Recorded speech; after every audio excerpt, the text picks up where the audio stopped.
नमस्कार साथियों, आज हम फिर से आ गए हैं मुखर्जी नगर की उन गलियों में जहां कुछ समय पहले मैं आपको लेके गई थी और हमने बताया था कि जो यूपीएससी एस्पिरेंट्स होते हैं वो कैसे एग्ज़ाम की प्रिपरेशन करते हैं। तो आज मैं आपको बताने आई हूं 3 दोस्तों की कहानी। उसमें एक का नाम है दिलीप, दूसरे का नाम है हरिओम और थर्ड का नाम है वैशाली। जानते हैं कि कैसे उन्होंने अपने जीवन में संघर्ष किया है, कैसे उन्हें यूपीएससी करने की एक चाहत आई है। तो चलिए शुरू करते हैं, किस बात का इंतजार कर रहे हैं।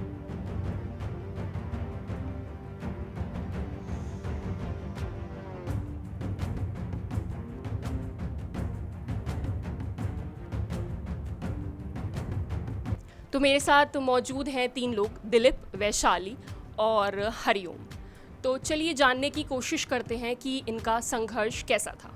सबसे पहले दिलीप, मैं आपसे ये चीज़ पूछना चाहूँगी, ये जो करत करत वाला एक स्लोगन है, जो एक मोटिवेशनल एक आइडिया है और एक मुहावरा है, दोहा है, सब कुछ है, बचपन से सुनते आ रहे हैं हम, क्या है इसका थोड़ा मुझे बताइए, हमारे दर्शकों को बताइए कि इसका मतलब क्या है। एक दोहा है कि करत करत अभ्यास के जड़मति होत सुजान, रस्सी आवत जावत पे सिलपत पड़त निशान।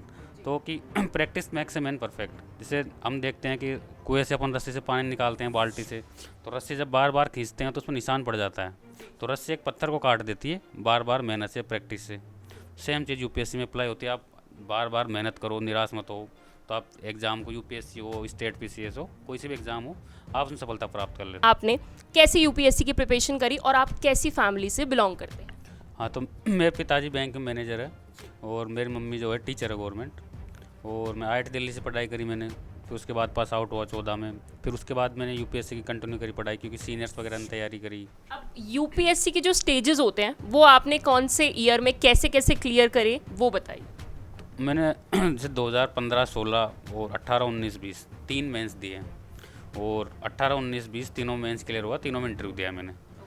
तो 19 में मेरा 4 नंबर से रहा था फाइनल सिलेक्शन, और 2020 में मेरा 2 नंबर से रहा था। तो उसमें काफ़ी सारी जर्नी होती है। उसके बाद मैंने 21 में फिर आरएएस का एग्ज़ाम दिया।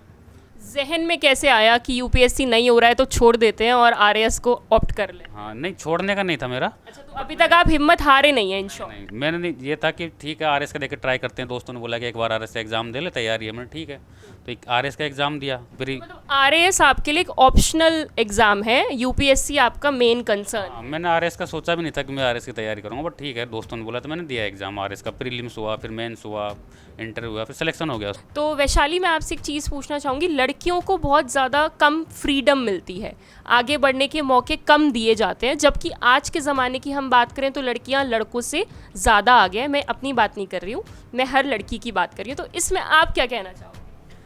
मैम, घर वालों का सपोर्ट सबसे ज़्यादा ज़रूरी होता है। हमारे यहाँ लड़कियों को फ्रीडम इसलिए नहीं दी जाती क्योंकि सोसाइटी क्या कहेगी, गांव का हो या कोई भी हो, तो मेन जो आ जाते हैं कि सोसाइटी क्या कहेगी, इसलिए लड़कियों को बाहर नहीं भेजा जाता है।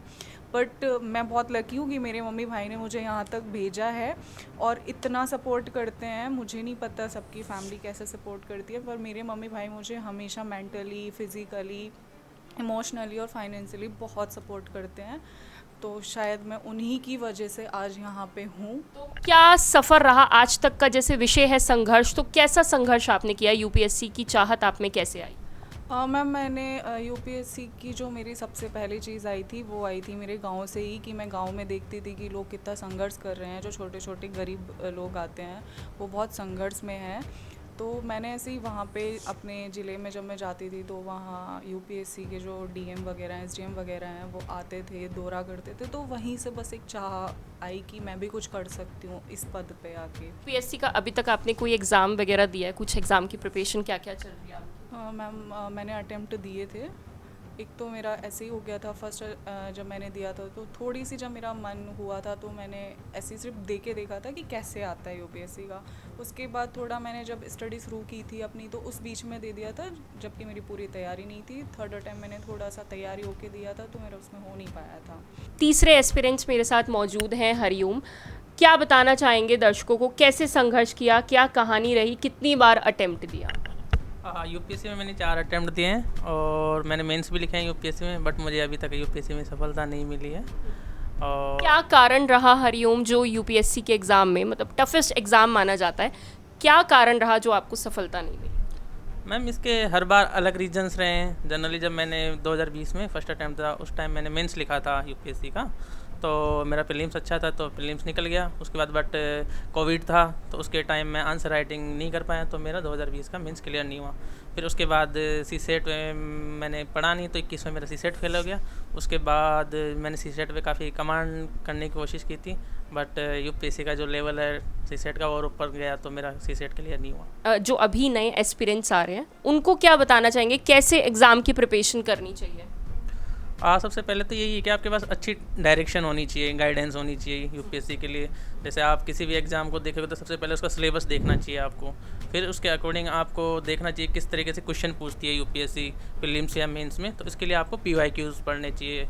तो जनरली मैं पीवाईक्यूज़ पढ़ता था, तो मेरे जीएस के प्रीलिम्स में हमेशा स्कोर अच्छा आता था। तो उसका रीज़न ये था कि मेरे पीवाईक्यूज़ बहुत अच्छे थे, मैंने कई बार पढ़ा था। और तीसरी बात उसमें यही है कि आपको है ना, कोई भी जो सोर्स है लिमिटेड सोर्स होने चाहिए, बट बार बार पढ़ना चाहिए उसको। तो आप यूपीएससी के एक इंटरव्यू लेवल तक गए हैं। मैम मैंने आरएस में सिलेक्टेड हूँ मैम। अच्छा, तो आरएएस में जब आपको आरएएस ऑप्शनल लगा आपको, या ऐसा लगा कि यूपीएससी नहीं मिल रहा है तो छोड़ देना चाहिए, इस ऑप्शन को हमें अटेम्प्ट कर लेना चाहिए, ऐसा क्या लगा? मैम मैंने यूपीएससी तो खैर अभी तक नहीं छोड़ा है। वो जब 2021 से जब मेरा प्रीलिम्स क्लियर नहीं हुआ यूपीएससी में, तो उसी के साथ साथ मैंने आरएस का दिया था। वो केवल ऐसे ऑप्शनल था कि हाँ चलो हो जाएगा तो ठीक है, बट फॉर्चुनेटली मेरा आरएस का प्रीलिम्स क्लियर हो गया था। उसके बाद जैसा इन्होंने 3 महीने पढ़ के दिया था, तो मैंने भी 3 महीने पढ़ के दिया था उस टाइम आरएस मेंस का। तो फिर उसके बाद हो गया, फिर उसके बाद एंट्री वगैरह। अगर हम यूपीएससी और आरएएस एग्ज़ाम को एक दोनों का पद अलग अलग है और दोनों की भूमिका भी अलग अलग है, तो आप क्या समझते हैं आरएएस कितना ज़्यादा इजी है as compare to UPSC exam? बिल्कुल ईजी है ये तो मैं नहीं कहूँगा आरएस, बट हाँ यूपीएससी के कंपैरिजन में काफ़ी इजी है, क्योंकि उसका लिमिटेड सिलेबस होता है और इतना डायनामिक नहीं होता जितना यूपीएससी का सिलेबस होता है। तो उसका ये है कि लिमिटेड चीज़ें हैं आपको, अगर आपने उसके शॉर्ट नोट्स बना रखे हैं तो आपका ये है कि आपका सिलेक्शन काफ़ी हद तक श्योर हो जाता है। हरिओम, मेरा आखिरी सवाल आपसे ये है, ज़िंदगी में संघर्ष को आप जो ये छोटा सा वर्ड है, ये एक सबसे बड़ा वर्ड है हम सबकी लाइफ में, तो इसको आप क्या समझते हो? हर व्यक्ति के लाइफ में अलग अलग संघर्ष होते हैं मैम। तो एक स्टूडेंट का अलग संघर्ष होता है, कई स्टूडेंट ऐसे होते हैं उनका फर्स्ट अटैम्प्ट में निकल जाता है, उन्हें संघर्ष नहीं दिखता। तो मुझे लगता है मेरा भी संघर्ष, हालांकि क्या यूपीएससी में कुछ किस्मत का रोल प्ले होता है? मुझे लगता है कि 60% आपका हार्ड वर्क होता है, 40% लक, तो ये चलता है। तो जैसा कि आपने देखा, दिल्ली का 5वां एपिसोड था दिल्ली के गलियारे का। ये 3 एस्पिरेंट्स मेरे साथ मौजूद हैं यूपीएससी, और कुछ आरएएस की प्रिपरेशन कर रहे हैं, कुछ मतलब आरएएस बन चुके हैं। तो ये इनका संघर्ष था कि कैसे इन्होंने अपनी लाइफ स्टाइल जिया है, कैसे इन्होंने कम सोर्सेज में ज़्यादा चीज़ें पाने की कोशिश करी है। तो ऐसे ही ताज़ा अपडेट देखने के लिए देखते रहिए punjabkesari.com। डिम्पल चोमाल, कैमरामैन विकी के साथ। धन्यवाद।